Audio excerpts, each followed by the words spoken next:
Hey everybody, welcome to Gootz's Disney Pod. I'm your host, Ray Gootz. And the Empire, we're all familiar when the Empire struck back. But today Spider-Man strikes back. We are reviewing the 1978 film Spider-Man Strikes Back. And with me again this week is John Trumbull. John, how are you? I'm doing okay. How are you doing, Ray? I am hanging in there. How was your week? There's some stuff that came up this week I want to talk to you about, but how was your week before I ask you about some of this stuff? Pretty uneventful week. Nothing too notable. How was yours? It was okay.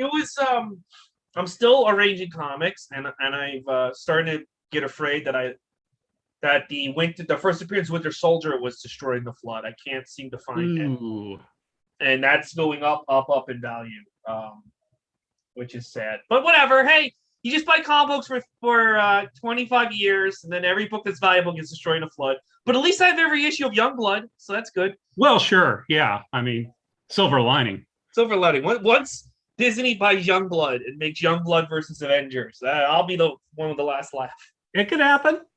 They could have Timothée Chalamet play Batroc. There you go. I think that'll be a huge hit. I wanted to touch base on a few things that came up this week. The first thing that came up, and I'm sure you're going to talk about this on your podcast, SNL Nerds, is Norm Macdonald passed away 2 days ago. I actually knew him. I didn't know him well, but I knew he came when I was manager at Caroline's. He headlined there several times, and I got to speak with him. So I was very sad because he was a guy who was a hero of mine as a kid and as an adult doing comedy. How about you? How did you feel about death?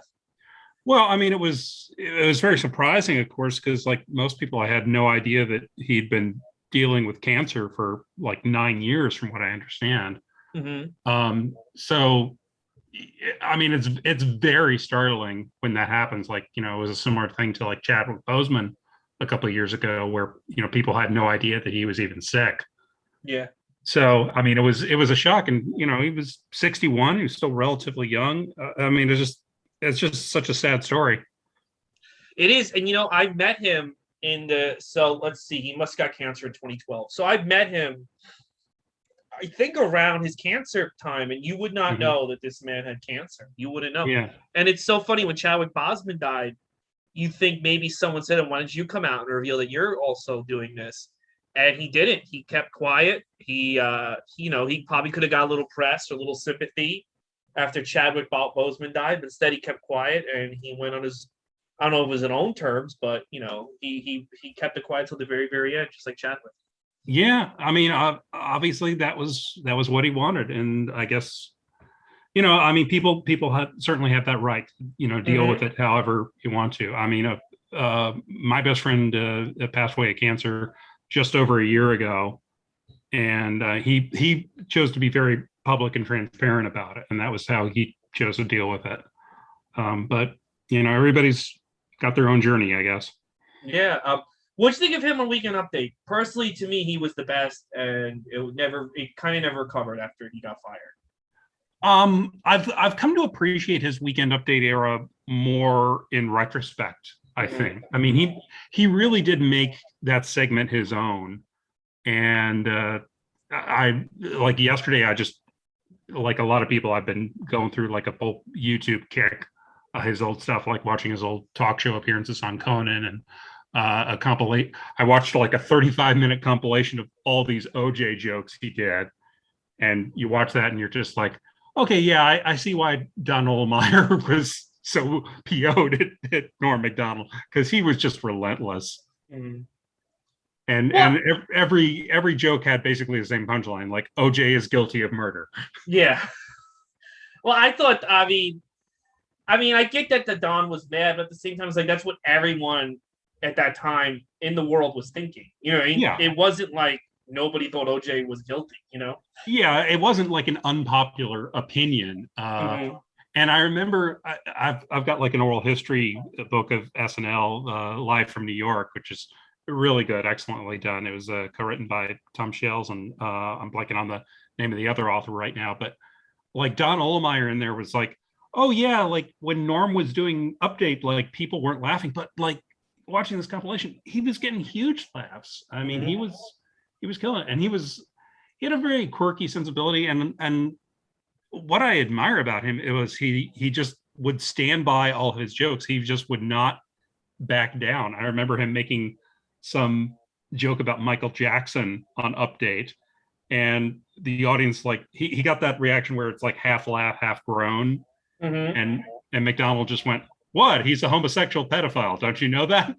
He just not backing down a bit. Yeah, I mean, he was so committed to the bit, and I admire that about him. He was great. He was awesome. He's gonna be very missed by everyone. I do plan on reading his book from 2016. I think I'm gonna grab that on Kindle.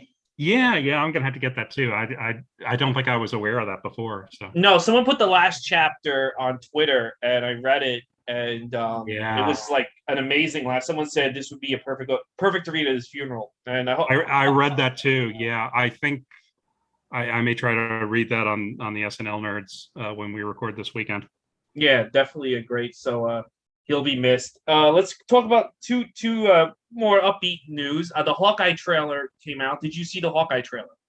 Oh yeah. Looks like a lot of fun, man. I'm really looking forward to it. I mean, Marvel's killing it with all their content right now. It looks like a lot of fun. I'm a little behind on stuff. I'm still like catching up on What If, and I still have yet to finish Loki, but hopefully I'll be all caught up by the time Hawkeye premieres in November.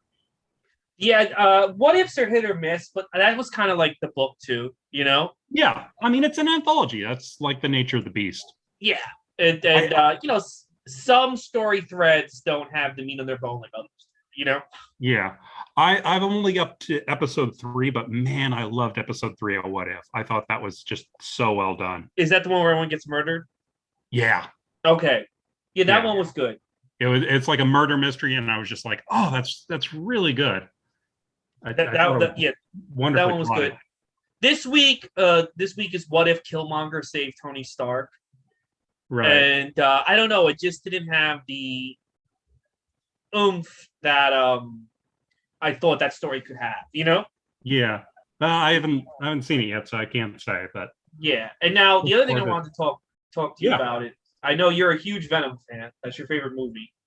Oh yeah, 100%. Yeah. I've never seen the Venom movie. Oh, okay. Well, there is I don't know if you saw the marketing they're doing, but the post-credit scene for Let There Be Carnage kind of got leaked on the internet on Tuesday. I read something about that, but I don't know what it contains. Okay, I don't know. I don't want to spoil it here in case we have some hardcore Spider-Man Carnage fans that want to see the movie. But Sony has done something really, really interesting, I think.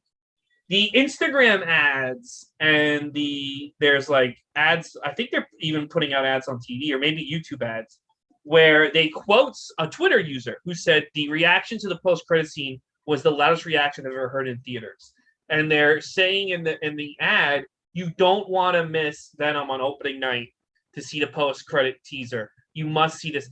And I thought, like, that's really a weird way to market this thing because you're almost like begging people to run to 4chan and the spoiler boards and read about this post-credit scene. You know what I mean? Uh-huh. And I don't know, what's your take on this marketing? I also think the movie's dog shit, so they have to kind of rely on this post-credit scene. I mean, okay, just hearing about this secondhand, because all I know really is what you've just told me. Mm-hmm. In my experience, like when they're quoting random Twitter users in marketing, that usually means because the critics aren't saying anything good about it. If I had to guess what's in the post-credit scene, and it sounds like I would guess they're doing something to tie it in more strongly with the Marvel Cinematic Universe. Mm-hmm. Which I think is kind of smart for Sony's part. Yeah, no, it makes total sense on Sony's part. I mean, I still have next to no interest in what Sony is doing because, like, I don't really care about Spider-Man villains without Spider-Man. Yeah. Like, Well, I do think it's stupid. I don't mean to interrupt, but I do think it's incredibly stupid to make these characters are responses to heroes. So for the Joker to just pop up in the real, in a real world setting, or for Venom to just pop up, it's just kind of ridiculous. Yeah, exactly. Like the Morbius movie, I have no interest in that because Yeah. one, it's Morbius, and two, it's Jared Leto. So it's like a perfect storm of things I'm not interested in.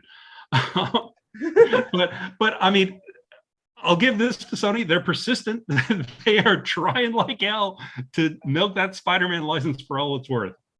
Yeah, I just thought it was so funny that like this, instead of like kind of ignoring the spoilers, they literally just lean into them. Like, you must see this after credit scene. Like, and it's kind of funny to me. I do think though, with the right director and a little bit of tweaking, if they do go the route of Dark Reign, which I think they're going to, and they do a Dark Avengers or Thunderbolts, I do think Tom Hardy Venom could be good on the Thunderbolts team.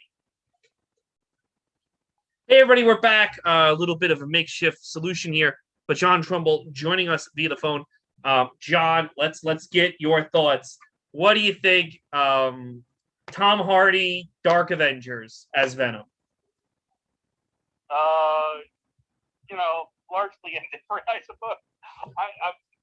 Venom was a little after my time as a big Spider-Man reader, so he's never been one of my favorites. I think Tom Hardy's decent casting for it, but I'm just generally not too interested in what Sony does with Spider-Man characters that don't involve Spider-Man. It's just such a weird way to go about it, Yeah, no, that's true. Well, that's enough about Venom. I'll be covering that in a few weeks. I don't know with who, but we'll get back to you.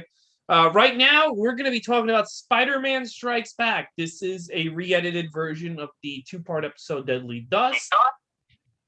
John, you saw the movie. What did you think? I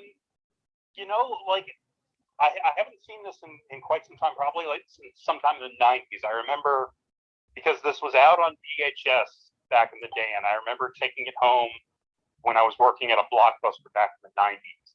So it's been a long time, and I didn't remember too much about it. I remember Joanna Cameron from the Filmation ISIS show was in it. It starts out okay.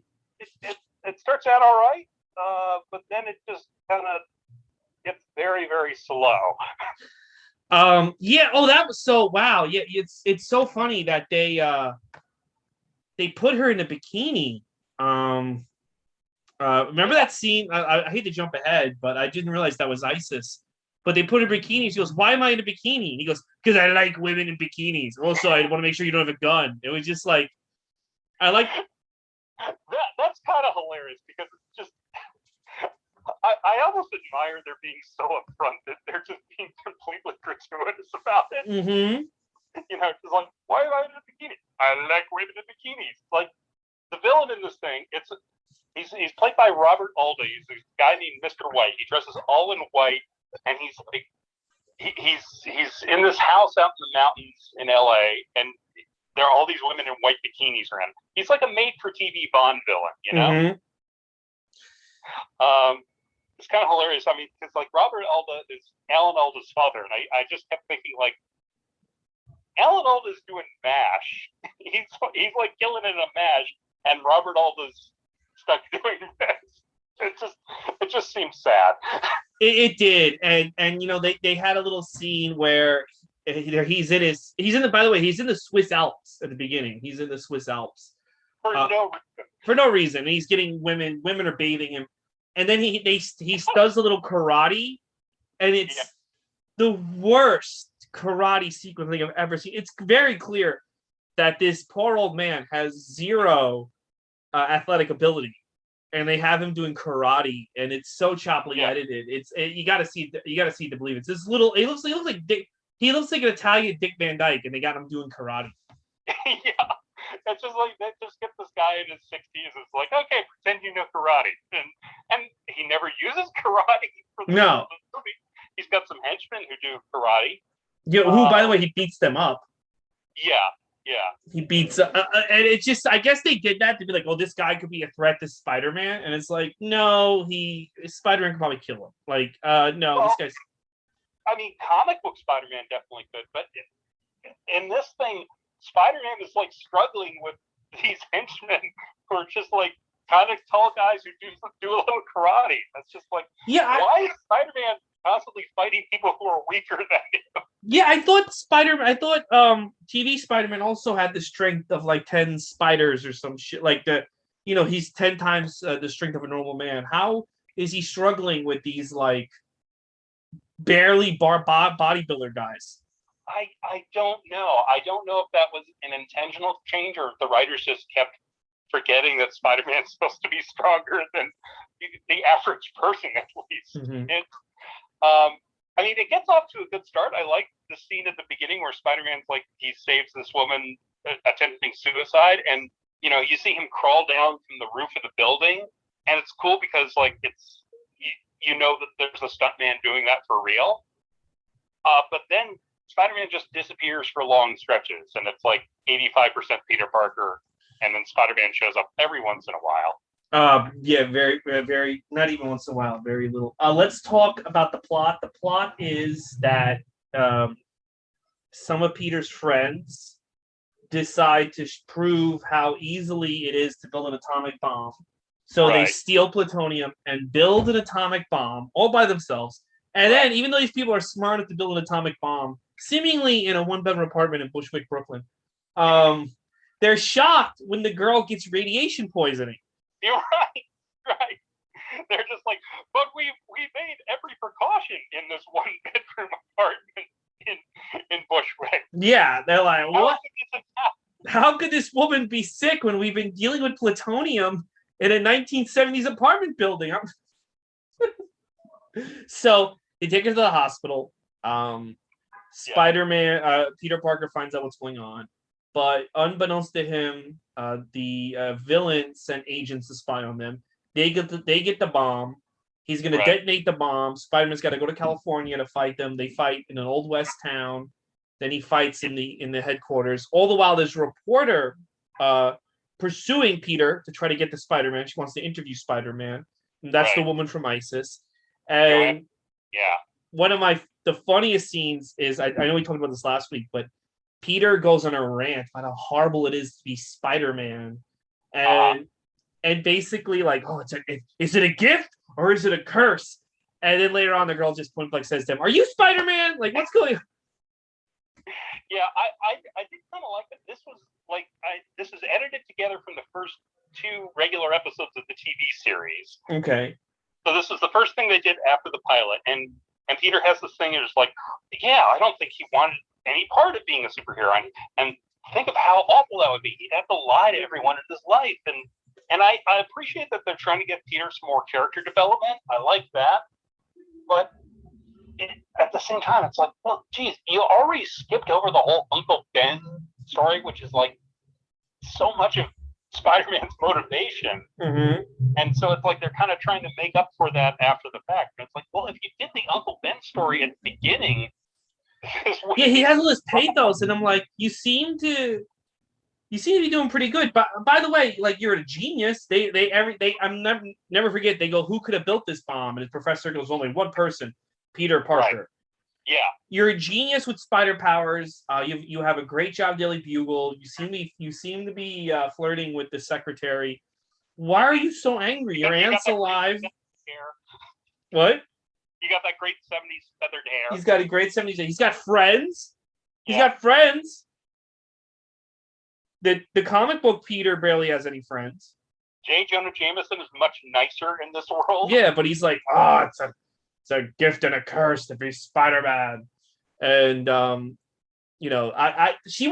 kind of feel like I kept waiting for her to like turn on him or do something. And then I'm like, they just need an excuse to have a love interest for this. That's why this woman's around with Peter Parker in every other scene. Yeah. Mm-hmm. But yeah, good. I liked her. She was cool, and I liked that she was smart enough to pick up on, you're Spider-Man, aren't you? Yeah, I think you're Spider-Man. Well, she's always great. I mean, she was gorgeous on the show ISIS, so it's always nice to see this woman. Which, by the way, you'll never hear about that show ISIS ever again after. Oh, by the way, if you're a fan of Joanna Cameron, you have to see the movie Pretty Maids All in a Row. Oh, really? That was done in the early 70s. It's Roger Vadim directing, Gene Roddenberry writing, and it's about Rock Hudson as this beloved football coach in a high school who's like having affairs with all the female students, and then he starts murdering them to cover up his affairs. And it's hilarious. That sounds interesting. That sounds like another thing will never be remade again. It could only have been made at that point in time, and it's hilarious because the whole subtext is like, well, if they just let this guidance counselor have sex with all these high school students, he wouldn't need to murder them all. If you just let me bang these chicks and they didn't fight back, everything would be okay. And Angie Dickinson is in it, and she's another teacher, and he talks her into having an affair with one of her students, and they betray it. It's okay. It's so twisted. It's unintentionally hilarious. And Gene Roddenberry wrote this? Gene Roddenberry from Star Trek, yes. Gene Roddenberry was like, he was kind of a pervy guy.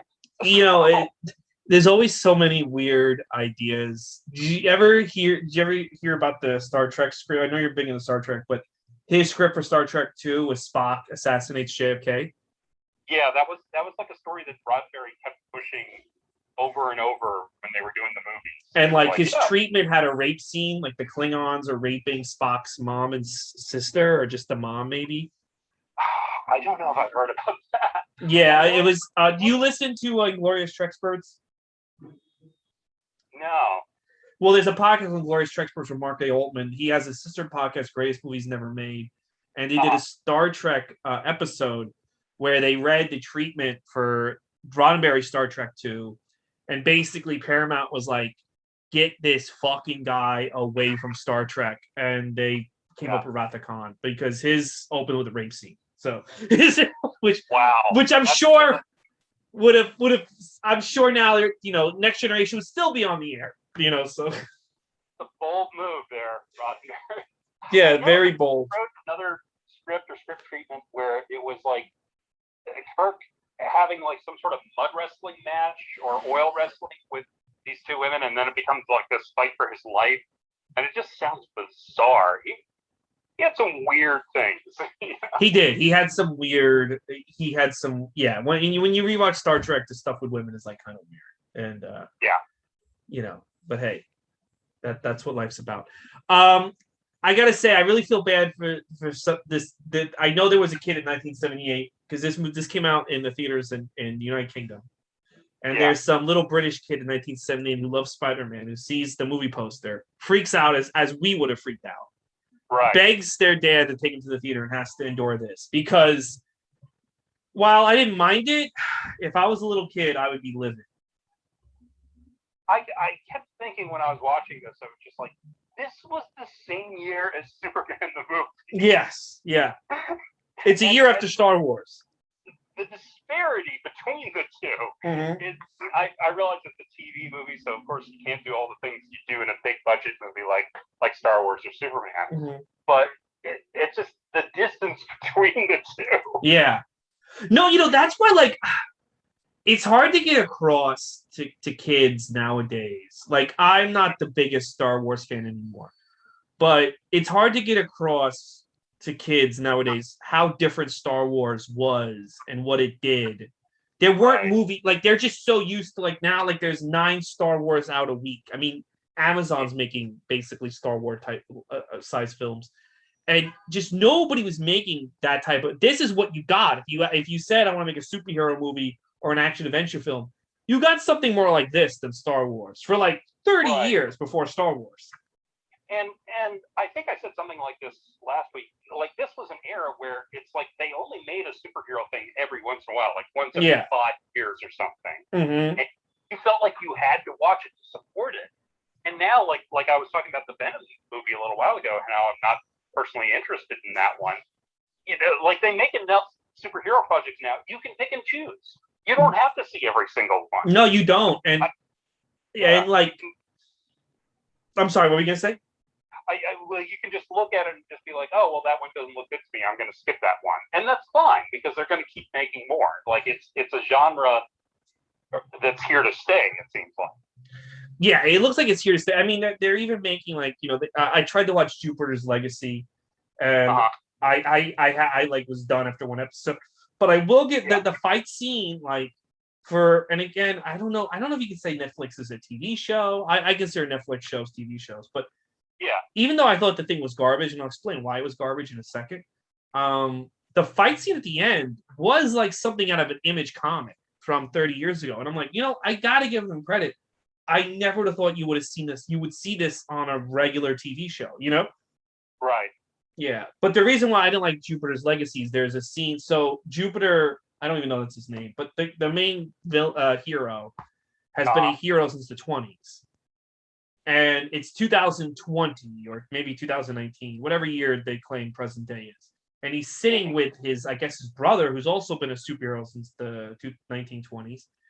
And they go to each other like, we made that vow to never interfere in human affairs, and we kept that vow throughout World War II, throughout 9/11, throughout the Vietnam War. And then on my head, I'm like, whoa, wait a minute. You basically have had Superman powers since the Great Depression, and you did nothing about World War II. Like, you did nothing. You did not. You just said, I can't interfere. I can't interfere. Let those kids get the bullet in the back of their fucking heads. It's not a guy with tentacles doing it. I can't fucking interfere. 9/11, you just let the buildings collapse. Who was in the plane? Who was on the plane? Oh, the Taliban? Yeah, they've got powers. I can't interfere. Sorry. Well, that's a choice. It's just, the way that, and I'm like, why would I?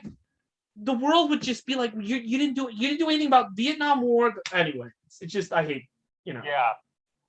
And that's, why they did that? It's lazy writing, because they don't want to deal with the snowball effect of if a superhero did stop World War II like 3 days in, what the world would look like. They don't want to actually do the work to show what the world would look like today. If Superman said in 1942, this shit ends now. I mean, not even, I'm sorry, 1940, this shit ends now, Right. I remember, well, like a number of years back, there was a comic called Ex Machina, with a former superhero who became mayor of New York City. And it was, you find out at the end of the first issue, it's set in like an alternate history, because like his last act as a superhero, like right before the mayoral elections, was he saved one of the towers on 9/11. Which is what they would do, yeah. And he's like, and the last page, he's like, if I'd been a real hero that day, I would have saved both towers. And they show this full page shot of just like a single tower and then a beam of light where the other one was. And you're like, oh, wow, okay, we're in a different world here. Mm-hmm. And that of course hit that act of heroism, put him into the mayor's office. And it proceeds from there. It's a really great book. It's Ex Machina by Brian K. Vaughan and Tony Harris. Yeah, well, that should totally, that should be like a Netflix or an Amazon show. I feel like that would be huge. They're working on making that into a movie, I think, with Oscar Isaac. Oh, okay. Yeah, because I believe they're going to change the title because there's another movie also with Oscar. There is another movie. Yeah. And I forget what I think they're going to call it The Great Machine, which was his superhero name. Oh, great. That'll be cool. Yeah. But back to Spider-Man Strikes Back. How did he strike back? I don't recall him striking back. What right? Did he strike back at all? Maybe against those henchmen who he fights in the Western town, like they're going after him a few times. Maybe that's striking back. I don't know. I just think it's hilarious that it has this title a couple years before The Empire Strikes Back. Yeah, Spider-Man struck back first. He was like a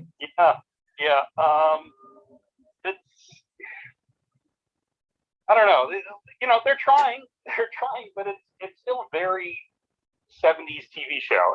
It's a lot of guys in turtlenecks driving in Los Angeles, and at one point, it literally is that the henchmen are driving around Los Angeles, and Peter he goes to like this auto dealership nearby, and he's like, hey, this is a cool motorcycle. I'm going to take it for a test drive.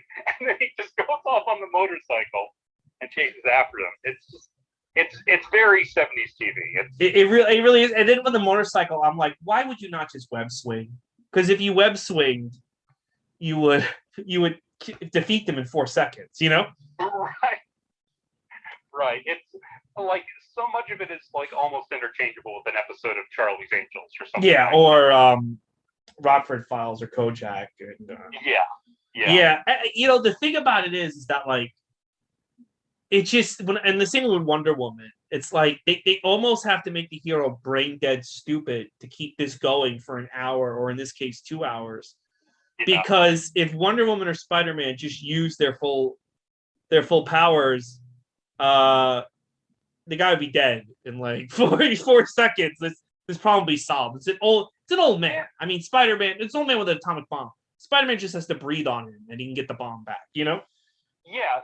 I mean, it's this imbalance in the powers because like all these superheroes and they're just fighting normal people because you don't have the budget to do like a Green Goblin or Doc Ock. So it's just like you're watching this whole thing and it's like, how is this person presenting any challenge to Spider-Man? Yeah. And they did that too. I remember there was an episode of Lois and Clark where he had to take on George Jefferson. And I was like, all right, like this just doesn't work. Like it just like nothing against George Jefferson, but like if Superman really thought George Jefferson was going to be a real problem, he could stop him in within like a millisecond, you know? Yes. You know, and I think they also had an episode with Drew Carey who took on Superman, which yeah, I mean Lois and Clark had a lot of that, as I recall. Yeah, they did. They actually did have a lot of more episodes than not, where they took on people with no powers. Which I got to give at least Smallville. They gave the villains powers, which made I mean, Lois and Clark. They were trying to put more emphasis on the romance aspects of it. Probably because of budgetary reasons, because they knew they couldn't do like big screen spectacle stuff every week. I mean, it's easier to do that stuff nowadays, and I think they do a fair amount of that on Superman and Lois, from what I understand. But yeah, I still haven't seen that one. I've only caught the odd episode. It seems to be well done, but I don't think it's for me. I'm doing an Arrowverse rewatch right now, but I just started Arrow again. So right, I noticed in this like they're playing Peter Spider Sense a little differently. Like they soup it up a little, and they do like sort of a red flash, but they still don't really play it the same way as in the comics. In the comics, he just gets like a weird sense that danger is coming. Well, he didn't know that guy was listening in on this whole conversation with his 2 idiot friends. So right. Yeah. But here it's like almost like ESP or a psychic thing where he sees events that he's not there to witness. Like he sees like bursting out of a door and kidnapping somebody. Yeah. When he's several rooms away. I'm like, well, how does he see that? But I guess it's easier to do for easier to get across to the housewives waiting for Dallas to come on than right. Or the news. Like, when is the news coming on? They got this Spider-Man guy. You know. It's slow. I mean, this thing is less than 2 hours. It feels like 3. Oh, I paused it at a certain point. I'm like, please tell me that we're like an hour in, and it was 38 minutes in, and I was like, you've got to be kidding me. There's still like more than 50 fucking minutes in this thing. Holy by 30 minutes in, I think I'm like checking Twitter. I'm looking at my email. Yeah. It's not too engaging, and it got off to a decent enough start. But well, the thing about the one thing I got to give credit is Nicholas Hammond is very likable. So even when they have him doing dumb shit, he's like it's like fine because he doesn't. He's not annoying, you know. Right. And he does. You don't get sick of him. I mean, I feel like most of the problems are with the writing and budget stuff too. Yeah. Because they don't really have enough money or resources to do the character justice. No, the acting was good, and she would have been a good Mary Jane, the ISIS woman. Yeah. I mean, if you're gonna, do that. They didn't use any of the women from the comics. Like even like J. Jonah Jameson has a secretary, an African American secretary, played by an actress named Chick Fields, who I just found out when I was researching it today. She's actually Kim Fields' mother. So Kim Fields from The Facts of Life and Living Single. Oh wow, she must have had her young because this is only like a year before that show starts. I guess so. Yeah. I didn't do the math on that, but yeah, I think you're right. And she plays a character named Rita Conway, who's similar to a character from the comics named Glory Grant, who's just sort of generic 70s sassy black lady. Yeah. But it's just weird that they created an original character instead of just bringing over Glory Grant from the comics. Yeah, it is weird. Maybe like they only had access to like 3 characters or something. Maybe Stan Lee, because I think he had more power then, was like, I don't like where these guys are going. They can only have these characters. I don't know. I don't know. And they have J. Jonah Jameson. They recast J. Jonah Jameson with Robert F. Simon instead of. Yeah, I noticed. I'm like, wow, J. Jonah Jameson aged a lot since the last time he saw. But still, like they write J. Jonah Jameson a little too nice. He's not blustery, grouchy guy he is in the comics. He's just like slightly grumpy. Yeah. Yeah, he's just a little like, yeah, instead of being like Parker, he's like, Parker, Yeah, exactly. He's mildly irritated at best. And yeah. Which is a shame because they could get so much more mileage out of the character if they played him as more grouchy and antagonistic like he is in the comics or like he is when J.K. Simmons is playing him in the movie. Yeah, it would have been interesting to see how this show would have evolved. It would have had to evolve. What I'm saying is if let's say like it just never went off the air, like it lasted 20 years like SVU is going right now, where it would have been in 1998 would have, I mean, it would have had to be, I mean, maybe they would have brought in Ben Reilly at that point. I don't know, Venom, I don't know, but it has to be something, otherwise you have a Spider-Man in his 40s. Yeah, Spider-Man in his 40s, like fighting old men. But hey, guess what? In season 18, now he fights actual Alan Alda, so that's good. Oh well, there you go. So I tune in for that. That's worthy. But yeah, it'd be interesting because the show would have had to have evolved, and I'm just wondering where they would have went. I think they would have had to at least bring in supporting characters from the comics. I mean, you couldn't keep a show even like for 4 years. You couldn't keep a show going with J. Jonah Jameson and this woman as the only other cast members. Yeah, it does. I mean, they don't really do much of anything with Aunt May. I understand, but Aunt May's like briefly in the pilot, and I think she pops up in one other episode of this thing. They don't do anything with Aunt May and all her health problems, which is such a thing in the comics. They don't do anything with J. Jonah Jameson being out to get Spider-Man. Like even at the end, J. Jonah Jameson's like, "Hey, you did a great job, Parker. You can stay at this hotel suite for a couple extra days." Yeah, he does do that. Yeah, oh my God. And I'm just like, wow, that's so nice for J. Jonah Jameson. That's like oh God, that's like that's like I don't even know what that's like, but yeah, that's just so out of character for J. Jonah Jameson. Yeah. Mm-hmm. There was one thing, like towards the end, I liked that Mr. White, he goes out to work on the bomb himself. I'm like, you're supposed to be like a supervillain guy. Don't you have henchmen to do this for you? No, he's there on the roof and he's working on the bomb. And I'm like, okay. Well, you know what? You got to admire that he's ready to get his hands dirty. So. Yeah, I guess so. And then at the end of it, because this was originally a 2-part episode on the show, like they never come back to the college girl who got radiation poisoning. They just completely forgot about that. And I'm like, did she die? Well, I think Peter was like, you know what? These people are too stupid to be my friends. I need better friends. Those 3 were pretty stupid. What in a throwaway line that she recovered or something? Yeah, because those people were like, I think probably the stupidest, smartest people. Because these people were smart enough to build an atomic bomb in their basement, but also not know that it might get them sick.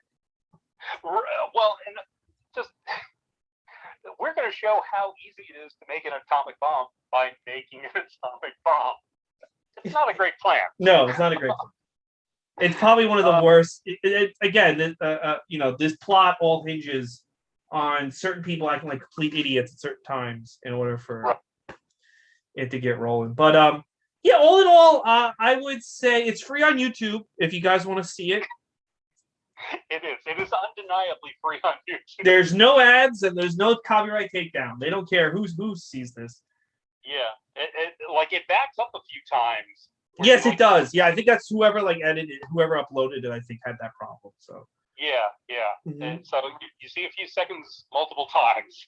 Yeah, but it's not unwatchable. I mean, there's a neat bit where like Spider-Man's dangling from a helicopter at the end, and again, that's impressive because like they actually have a stunt guy doing that. It's not.